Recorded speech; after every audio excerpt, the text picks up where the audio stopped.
Thank you. Please. Thank you. Thank you. Good morning.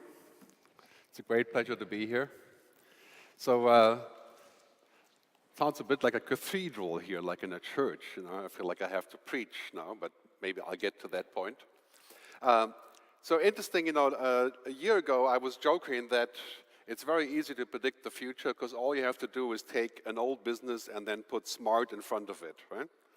So smart communication, smart cities, smart farming, except for smart people, that's a different story. And then this year I would say, well, all you have to do to predict the future is to put artificial intelligence before it, right? So AI cities, AI people, AI robots, AI medical. Right? And my prediction for 5 years from now is that all you have to do is to predict the future is to say you put human in front of it. Right? After we're done with all the tech things. I'll talk more about that. My current book just came out 4 weeks ago, and some of you, I think, are lucky to actually have a coupon or something like that to receive the book. I'm happy to sign it. I mean, it's already signed when you receive it, but I can put your name on it later. We have a signing session. Welcome to come by. Of course, you can buy as many as you want on the internet. You know? There's no shortage of them. So basically, as a futurist, I just want to say, now, as a futurist, I don't predict the future. There's really no such thing. There were great futurists like Alvin Toffler, Arthur C. Clarke, that were able to predict the future. That's kind of like being Jimi Hendrix as opposed to being a guitar player. My work is really about observation. It's about observing the next 5 years and working backwards to help companies reinvent. Now, just to kick this off, we're going to have the slides available later on my website, futurewithgerd.com. You can download the whole deck in about 2 or 3 hours. And we're going to have some live polls using your mobile devices, okay? So you can actually take out your mobile right now, okay? Go to this page called minty.com, okay? It works on every mobile. You don't have to download. You don't have to log in. You don't have to give Google your life to do this poll. Just minty.com. It's a mobile site. And once we do the poll, you will get an access code that you type into the page, okay? And then you just pick one answer and submit. That's it. So it's really, it's a very straightforward thing, and we're going to be able to measure people's responses and feelings about things in this room, which would be like a nice sort of sentiment analysis in a very quick way. So that's menti.com. We'll go back to that in a second. So first of all, I want to say the future is better than we think. You know, when you, well, let's take Trump outside of that equation. We'll talk in a minute, but the future is better than we think because many of us are worried about the future. And I go to lots of places to talk about the future, and many people are saying they're worried about robots taking our jobs or, you know, robots killing us and, you know, all these things. So if we leave out the Hollywood stories of world domination of robots, we actually have many, many good things to look forward to. Here's a list provided by my colleague, Frank Diana. Basically, you know, if you're looking on the left, we're going to see ubiquitous information. We're going to see the solution of world's problems like diseases being solved, eliminated increased longevity, the shift in energy. I mean, we're talking about a vast amount of scientific accomplishments finally actually happening. Take a very trivial one like machine language understanding. I mean, we've been working on this for, I don't know, 50 years. It's finally working. Machines can actually understand what we're saying in most languages, and they can actually talk to us now. So in a year or two, we're going to be talking to machines just like we're doing the typing now, and it becomes normal. So imagine that, you know, you can actually speak to a machine, as some people would say, like a friend, which is a strange formulation, but in any case, you can communicate with machines like this. So I think that's really positive, but then we have a couple of things that are an issue. Technological unemployment, fake friendships, dehumanized societies, pandemics, loss of free will, if you believe that to be a problem.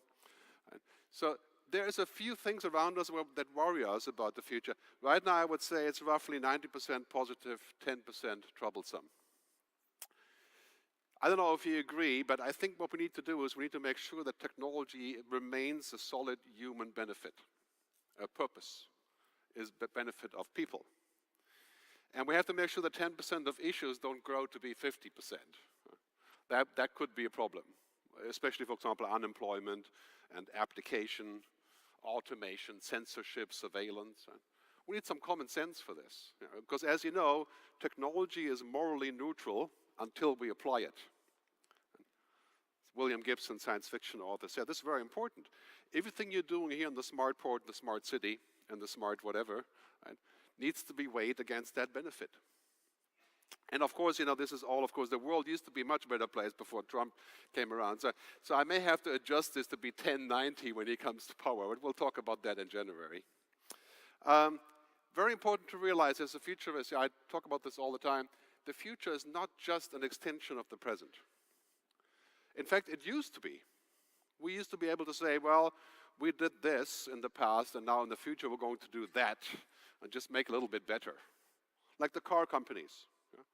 German car companies are very well known for making things better, for production, but they didn't see the autonomous driving. They didn't see the electric car coming. They kind of did, kind of ignored it, but now they're there. So the future actually is quite different than the present. In many cases, you could say it's quite likely most companies in 10 years either won't exist or most of their business will be in other areas. I mean, Apple is a great example. Apple makes about 60% of their revenues now from the iPhone. And as you know, we've bought enough iPhones, right? So Apple is going to have to reinvent in 7 years. It's probably going to be money or medical or health, right? Constant reinvention. It's a great book by Kevin Kelly, one of my mentors from San Francisco, who says that the world is all about becoming something now. It's kind of a strange thing, but we're constantly becoming something else. And that is a real challenge, I think, in technology, but many things. So we're looking at this, we're living in an exponential world. The world is changing exponentially fast. Things that used to be science fiction are science fact, some of them. I mean, if you're a scientist, I apologize. I think in many ways you could say that it's probably overly optimistic. But some people, like this company in California called Human Longevity, Inc., this is not a joke, actually exists, right? Their goal is to end dying. Right? And I mean, they're from California, but still, it's a serious goal, right? To end dying, to end aging, they've just raised $400 million so that we can all live to be 150 years old. If we have the money, of course. Right? So this is something that's happened. We're at the pivot point of this exponential change. We're not in the beginning of the curve. We're at the takeoff point. So if you're my age, you're going to see changes that are probably further out than anything that you've seen in science fiction in the last 20 years. In fact, many things depicted in science fiction are already becoming true, like automatic language translation, telepresence, holograms. Are we going to be able to defeat cancer in 20 years through genetic manipulation? Possibly, but then we can also have superhumans. So who's going to decide how that's being done and what we're going to do? I mean, clearly, it is very dangerous to keep on thinking linear. And as humans, we have no choice. We are linear, we are organic. We cannot live exponentially. If we do, we die. I mean, we cannot just add information to ourselves. We're limited in that way. Humans are not exponential. So what we need to do is we have to be able to imagine an exponential world. To imagine that. If you have kids, this is the most important thing you can teach your kids. Don't expect 5 years just to be a little bit further along. It's actually going to be, according to Moore's law, it's going to be at least 16 times or 30 times as far. If you go on with the exponential curve, it becomes vertical. 30 times is 1 billion times as far. We're going to see computers in roughly 8 years that have the capacity of the human brain. In 2050, we'll have one computer have the capacity of all human brains. Imagine what we could do about smart at that point. We're going to have machines that have an IQ of 500,000. And they'll be as cheap as my iPhone, which is not cheap, but eventually it will be. So the future really is a challenge in many ways because it's also not just exponential, it's also combinatorial. Everything that we see around us is happening now at the same time. So you could spend all your day, like I do, on looking at these things and combining them. And we have things like energy, education, smart cities, automation, connected healthcare, and there's like, the list goes on. And if you see it like this, if you put them together, they all influence each other. So if you're talking about SmartPort and smart cities and smart logistics, you're talking about energy, right? You're talking about politics, you're talking about 3D printing, you're talking about automation, you're talking about AI, and it's all impacting each other. So that's actually quite a complicated topic. In many ways, you could say it's like warp drive. Right? You hit the button and it just goes boom, and all of a sudden, all these things are changing. I mean, I used to be in the music business. In the music business, it's mind-boggling to see what has happened. Mostly because of the stupidity of the executives, but in general, in the music business now, basically, you don't sell music anymore. Music is free. Well, if you buy Spotify, it's not free, but that's 21 million songs for €8. We used to pay 25 euros for one album. We're talking about warp drive. The music industry has to completely reinvent because selling music is no longer a business. There, you're very lucky with a port, because it'll be a long time before physical products evaporate. They may eventually be reduced by 3D printing and virtual things, but physical things will be there a long time. So it's much, much better than the music business. You actually have a real physical outlet. Right? But here's what we have to understand in terms of society. My book talks about this elaborately. We used to be able to take business and culture and society and put them in separate places. So if you were a company, you were essentially an organization, technology was part of it, but everybody lived in their clean bubbles. And that changed about 5 years ago, and now we have this, right?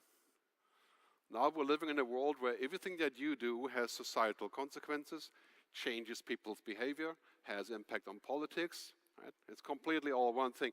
And that's the sweet spot, right? We have to get used to a sort of holistic vision of what that future does. For example, when we think about smart things, we have to think about energy. And I'll tell you in a minute what's happening with energy, but clearly you know which way we're going. And then this is the question. I mean, I can guarantee you, if all you're doing is technology, you're becoming a commodity. I mean, look at the telephone companies, the mobile operators. Right? I mean, yes, they're getting cheaper and faster all the time, but they're a commodity, basically. So how do you put the human inside? How do you make sure that there's human purpose? I think there's a big discussion that you see currently raging about how we will do this, and this kind of idea that has been around for a long time, people, planet, profit, the triple bottom line, as Jeremy Rifkin likes to talk about. I think you heard him before speak, and he's a good colleague of mine. And very true, he's been talking about that for 30 years, right? But finally, we're here, right? We're finally going to be at the point where people, planet, profit is a business model. I would suggest to you that basically sustainable is the new profitable. That's only 5 years away. 5 years ago, sustainable was a pain. Right? And Bertolt Brecht once said, a long time ago, that dinner first, then morals. Right? That's changing now. Now, digital ethics, what has to do with how we use technology, is becoming a centerpiece. It's becoming a big story. So I think it's going to be very important to look at this in the future. Now, quickly about energy. We heard this earlier, and I think many of you are in that business at this point. 84% of the world's energy is coal, nuclear, gas, oil, fossil fuels. 84%. In some countries, of course, in Switzerland and Germany, it's a different relationship of how that is happening. But we know what the future is. Now, research shows quite clearly, I don't know if you believe that research, but roughly 20 years from now, we'll be able to cover the world's energy supply with solar energy, 100%. That is the estimation. You can argue that in various cases, and what's going to happen to oil is quite clear. We will still need oil, but not like we do today. In the music business, where I grew up, right, we still need record labels, but we don't need them like they used to be. So what's happening here is quite clearly, if you believe OPEC, you see these numbers? I don't know anybody in this room would believe OPEC, but they're predicting that not much is going to change, right? We're going to keep on driving cars with gas engines. This is basically wishful thinking. That is putting it mildly, right? I mean, Toyota just announced they're going to stop making cars with gas engines in 15 years, and they really mean 5 years. I would advise you, if you have a nice car with a gas engine, sell it. Now. I just sold mine. Because in 5 years, nobody, I guarantee you, nobody is going to want a car with a gas engine unless they are a passionate collector, like vinyl. Right? And here's the forecast on solar energy. It's actually moving up a little bit, roughly 20 years, until solar is at that point where we can actually use it for it. It's going to be cheap enough. We're going to have batteries. And Tesla, of course, is a major driver behind this. So here's the question, of course. We need to have a sort of a hybrid thinking. Right? This is the key to our future success. Hybrid thinking means you do whatever is needed today, because you can't just leave. You know, obviously you're making money with what is happening today, whether you're a bank or insurance company or a medium. And you have today, think of what you do today, but then think about what you want to do tomorrow that's not here. Some people would call that dualistic or possibly schizophrenic. So Gary Hamel said the single biggest reason that companies fail is they overinvest in what is and underinvest in what isn't. This is a very hard thing to do, especially when you're making a boatload of money. The best example is the pharma business. Do you really believe that we're going to sit here 10 years from now and take pills for cholesterol, you know, statins, or for high blood pressure? Or we're going to do the treatment of diabetes as we do today? In 10 years, that is over. It's beyond the pill. Well, we're talking about $14 trillion a year of revenues. Right? So how do you do that? How do you think about today and tomorrow at the same time? This is very important. First of all, we have to realize science fiction is becoming science fact. Everything is getting connected. The connected car was science fiction, is becoming reality. Robots that can actually do stuff that only humans used to do. Right? This is Boston Robotics, owned by Google. Of course, I guess they own everything that's tested, but I think they're just getting rid of this company. The possibility of every surface becoming a screen, and of course, falling in love with technology. 40% of American kids, if you ask them who is your best friend, you know what they say? My mobile phone. Now that is truly pathetic, right? Well, I don't know if it would be any different in Switzerland or in Holland, but that's kind of a strange notion, right? So we're going into a world where we're becoming superhuman, right? I mean, technology makes us superhuman, like God. Right? I mean, we're going to become even more like God when we can program our own body. I'm not religious, so I don't want to touch that subject, really. But this is kind of what it feels like. You know, we're taken off now to a future that is science fiction, science fact, really changing. And part of that is because now we're in the age of tech. You know what used to matter most for politics, for money, for economies, was oil and banking. Right? The left. In 10 years, what matters most about our society is not the oil companies. In fact, of course, you know where they're going, and it will just be a matter of time to follow the record labels. We're going to this future. Data companies, technology companies, platform providers, artificial intelligence companies. They are leading the world, the age of tech. And you know, if you continue this, there's one lonely oil company here. Continue this, the next 20 companies are Chinese. So this future is basically going to be about information. You could say that data is the new oil, and it must be and it will be regulated like oil. And right now, as you know, data is completely unregulated. Well, for obvious reasons, it's just happened too fast, and it's happening in the US.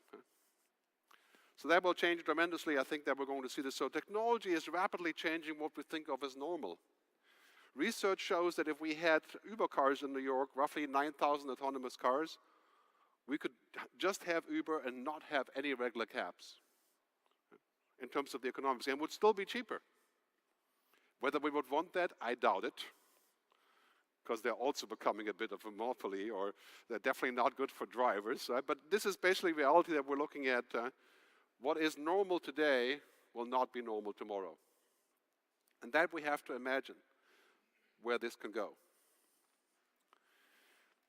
We're facing the sort of global game changers that all of you know about, but it bears repeating. Our world is changing rapidly. We should not be afraid of this, except for that being a little bit worried is probably a good thing sometimes. But we should not be afraid of that future. So primarily robots and artificial intelligence will become as normal as SMS or WhatsApp. That is a future that is certain. The Internet of Things, the blockchain, which is a peer-to-peer encrypted protocol that is able to transmit data on high frequencies, and 3D printing. All these things have been mentioned years ago, didn't work. That doesn't mean that they won't work in the future. And I keep hearing this every day. People are saying, well, the Industrial Revolution cost a lot of jobs, made a lot of jobs, and so in the end it came out okay, and it'll be the same now. That is a very big mistake. There's no such thing, there's no such logic. Just because it was in the past, then it's going to happen in the same future, in the same way. I mean, yeah, there's some interesting conversations we can have on this, but this is a change of framework, as McLuhan says. And the blockchain is one of those driving factors. So I want to share with you 5 new economies that are impacting ports and shipping before I move on to some of the other stuff. First is the maker economy. Distributed manufacturing, again, been discussed for 10 years, never really happened, not in that sense, but now it will. Printing food, printing engine parts, printing all kinds, including body parts, earlobes, already happening. Not that you need a container ship to transport earlobes, but so we're going to have a lot of changes in that regard. On demand, the sharing economy, what's called disownership, right? Not owning stuff, but sharing stuff. For example, now people are sharing offices, not renting one. It's a very big trend. The circular economy, recycling everything, a kind of a sustainable capitalism, right? That has also been discussed for a long time. The experience economy. Chinese consumers are no longer coming to Switzerland to buy 5 Rolexes every 2 years. Right? They're going on trips to the Amazon. They're renting an Airbnb in Greenland or a treehouse. Right? They want to experience something. That is really changing with the millennials. And the gig economy. The fact that we're going to work in many different places in many different ways without having a fixed job. That's kind of normal in the US already. In Switzerland, it's 2% of Swiss people where I live that are working in the gig economy. Right? That is going to be over 50% in 10 years. This is a mind-boggling change. Right? That means you can make a lot of money by being the right guy or the right woman at the right time, but security, that's... In Europe, we are not so happy about that development, and if there aren't any rights with the gig economy, any protection, I think that's probably not a good thing for us. But, as I was saying earlier, literally everything is becoming connected and intelligent. Right? So we have the smart making machine that basically makes everything smart, that we can see at work here. We have robotics everywhere, and we have to ask a question, is that going to be heaven or hell?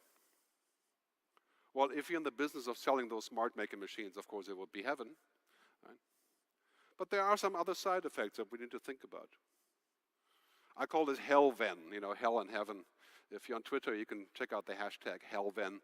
It tells you more about this. Like the 4th industrial revolution, cyber-physical systems. I think to a very large degree, extremely positive developments, but also many other ones, like sometimes we don't know what automation does, called automation bias. Sometimes we don't know if we can trust the machine or not. We're going to live in a world of robotics, as all these quotes are saying. The future is where there are as many robots as cars and phones. I mean, that's going to really change our society in many ways. Just watch Black Mirror if you want an imitation of this. The Cambrian explosion in robotics. Incredible machine diversification. That's really going to impact our world, how we live. So I want you guys to do some voting now. Okay? Take out your weapons. Okay? And just go to menti.com and put in this code, please.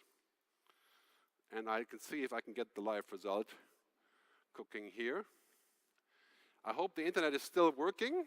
That's good. It is. You can prove that you're future-proof now by doing this. So go to menti.com. and put in this code 615216. Now I know there's about 200 people here or something, so if I don't see 200 votes, it says up there, 615216. You can only vote once, okay? Only if you do the next vote, you have to refresh the page and put another code in. Okay? And this will give us a good overview. The question is really quite simple. How do you feel about these exponential changes? Very simple question. There's one thinking that we're heading into a dystopian future. Let me guess who that was. Well, I didn't vote, but it's good to see some dissenters here. Obviously, you're wildly optimistic, which is good. We'll do the vote again after I speak, and then you can decide if you're going to recast your vote.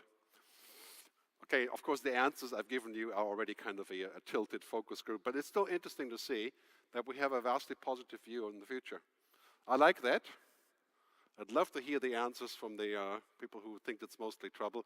We should discuss it later when we have the forum, because we'll have some time to talk about those concerns. I keep this running. You can keep on voting, but I will turn to the slides in a minute. We will publish the slides later on as well, including the this very result here.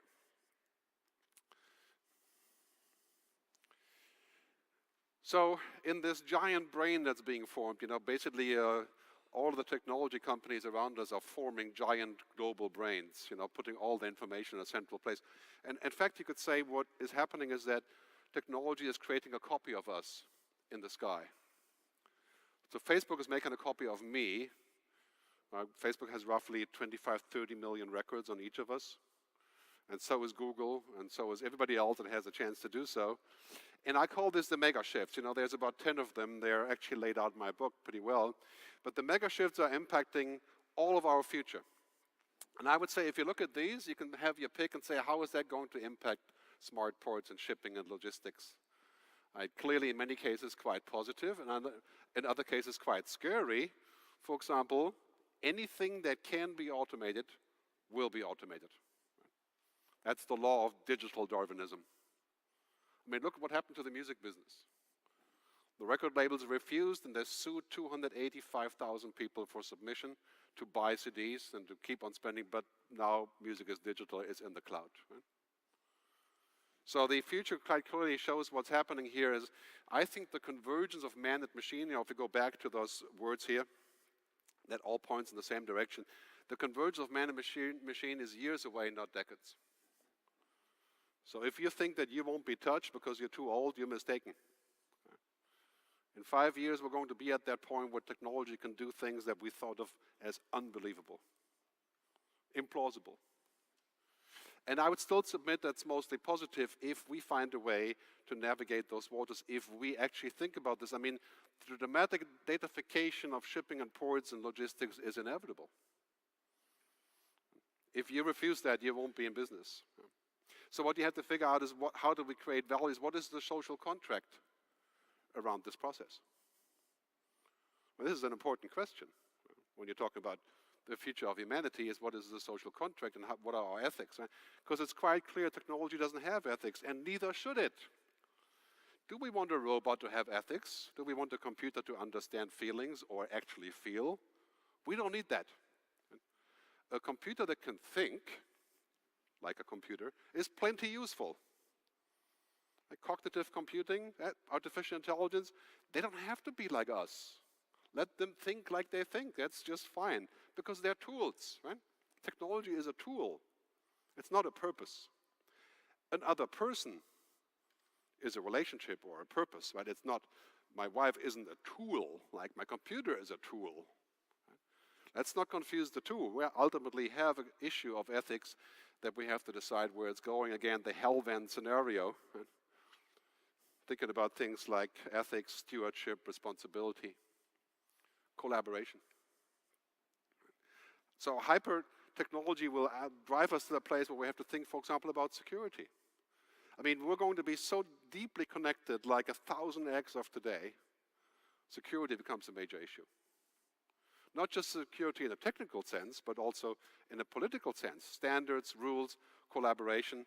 We're going to need non-proliferation agreements, for example, on artificial intelligence. That's a discussion that's being had right now.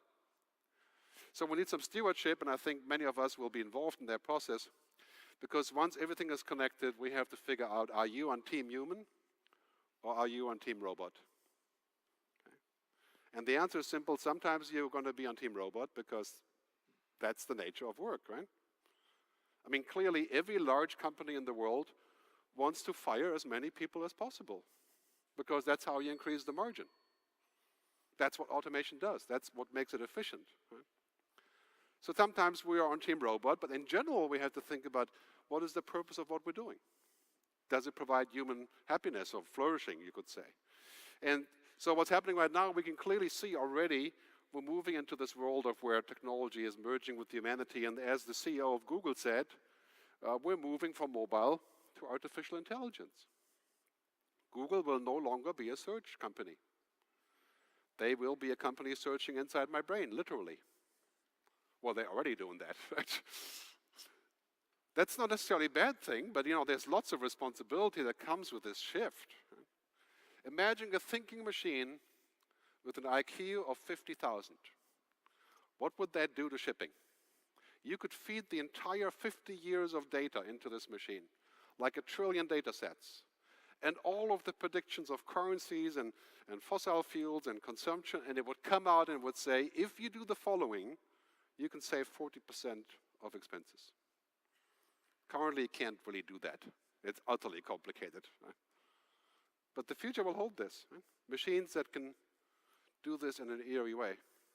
And then we have to decide, do we believe them? Do we happily slap the robot, congratulate ourselves to the accomplishment? Right? The Internet of Things is a great example. If we do this, we're going to connect roughly 1 trillion sensors. Huge economic benefits, but also a huge issue of surveillance. And who is in charge of all that? Who is mission control of the Internet of Things? IBM has an artificial intelligence that is pretending to be a lawyer called Ross. Any lawyers in the room? Take cover. A super intelligent attorney, that is kind of an oxymoron, I suppose, but that is their proposition, right? We don't need an attorney, we just go to the AI and the AI will figure out if I lose or win.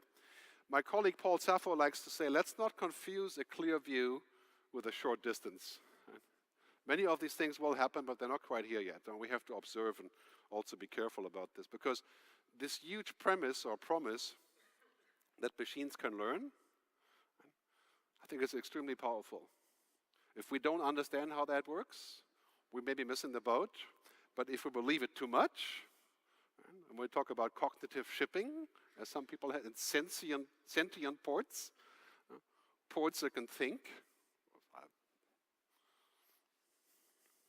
Give us some sound. Volumes of data. Whether we consider a doctor diagnosing a patient, a wealth manager advising a client on their retirement portfolio, or even a chef creating a new recipe, they need new approaches to put into context the volume of information they deal with on a daily basis in order to derive value from it. This process serves to enhance human expertise. Watson and its cognitive capabilities mirror some of the key cognitive elements of human expertise. Systems that reason. Well, you get the point. If you watch IBM Watson on YouTube, you can get a lot more of this. But as I said, don't mistake a clear view for a short distance. I think that may be coming, but when exactly that is still sort of up in the stars. But what is clearly happening is technology is now creating scenarios that have a lot to do with prediction.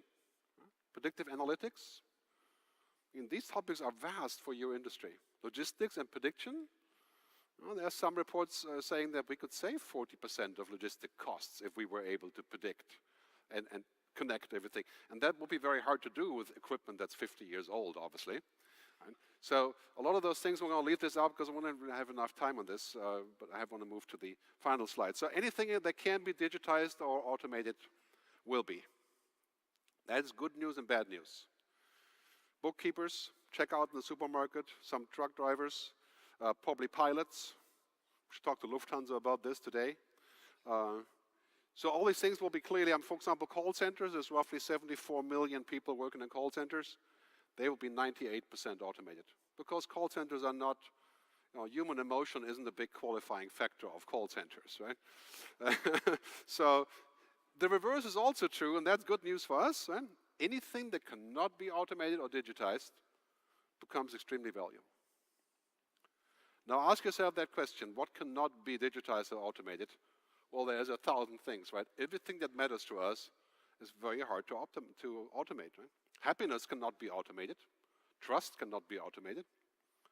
Emotions, compassion, empathy, imagination, intuition.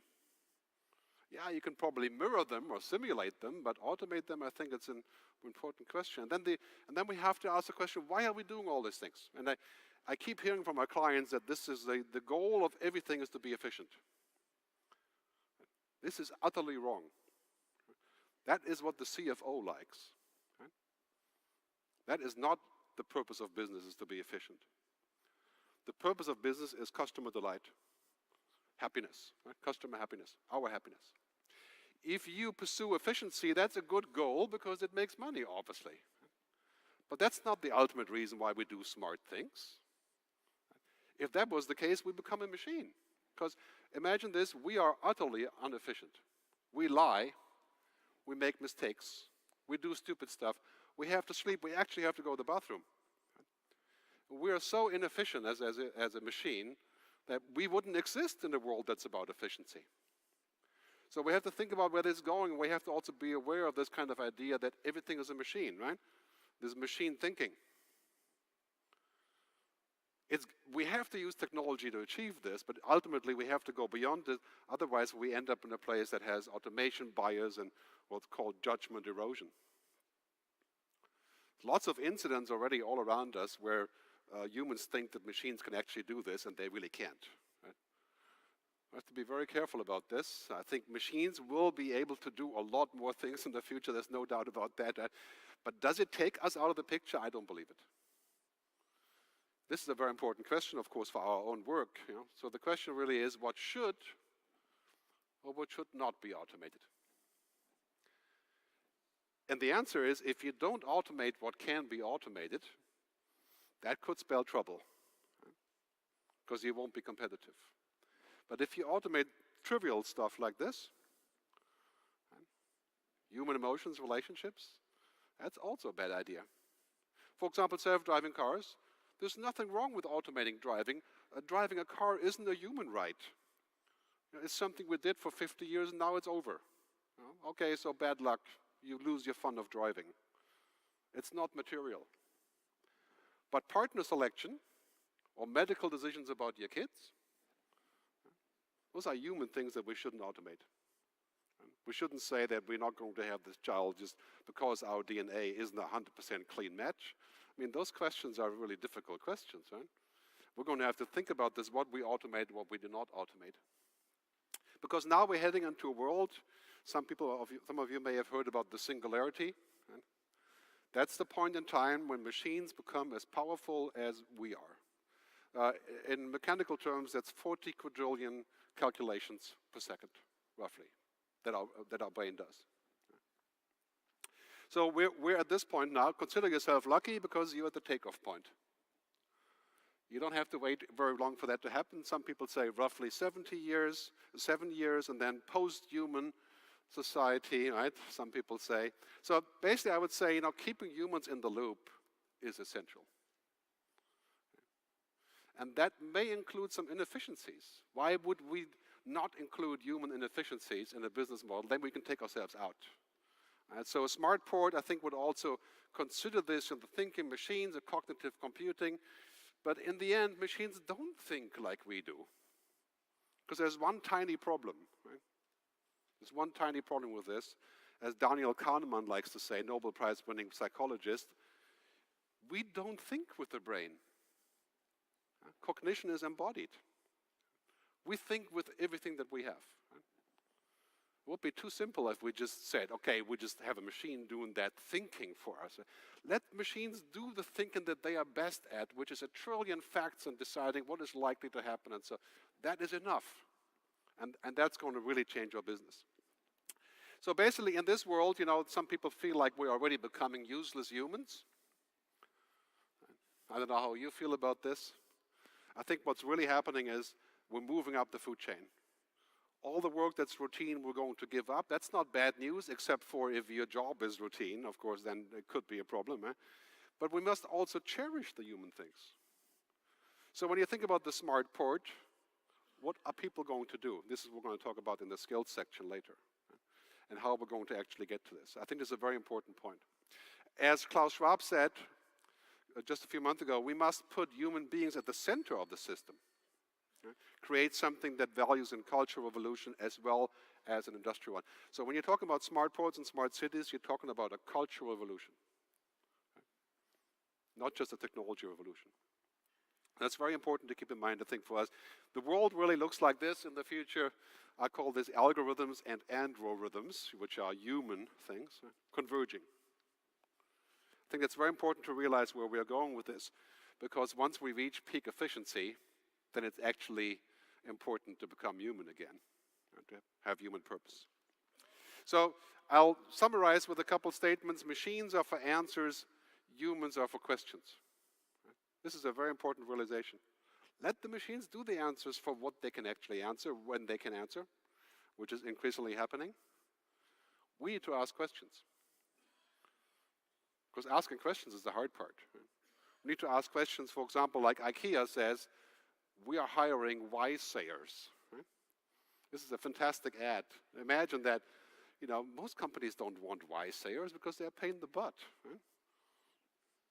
I think if you are a pain now, you'll be happy in the future. You'll have a job in the future because you can ask questions.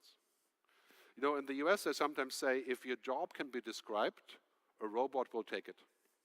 Right? I think it's not quite as extreme. They like to put things extremely in the US. But just to summarize, so we're looking at this tectonic shift, this VUCA reality, volatility, uncertainty, complexity, and that's our future. There's no way around this, especially in your business, changing all the time. New scientific breakthroughs and so on. We have to respond with a new paradigm. I call this flipping the VUCA. Velocity, unorthodoxy, co-creation, and abundance. And just by being here at this event, I can tell that velocity is something that's happening here, which is great. Co-creation, right? Unorthodoxy, inventing new things without thinking so much about why you shouldn't. That's becoming a very, very crucial skill. So just to finish this up, I think here's sort of my view on the future. First, I think good technology and strong technology and technology that is useful for humans becomes important. But also putting the human back inside and defining what that is. How will you be on Team Human? Why do people do business with you? People are not interested in doing businesses with giant algorithms. Business, after all, it's still done between people. So David Bowie, rest in peace, used to say, the future belongs to those who can hear it coming. And I think you can, because you're here today, and I wish you a nice rest of the day and look forward to our discussion. Thanks very much for listening.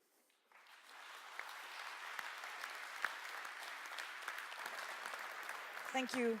Thank you very much, Gerd, Leonhard. It was wonderful listening to you. Thank you. One question, how will we be making money by selling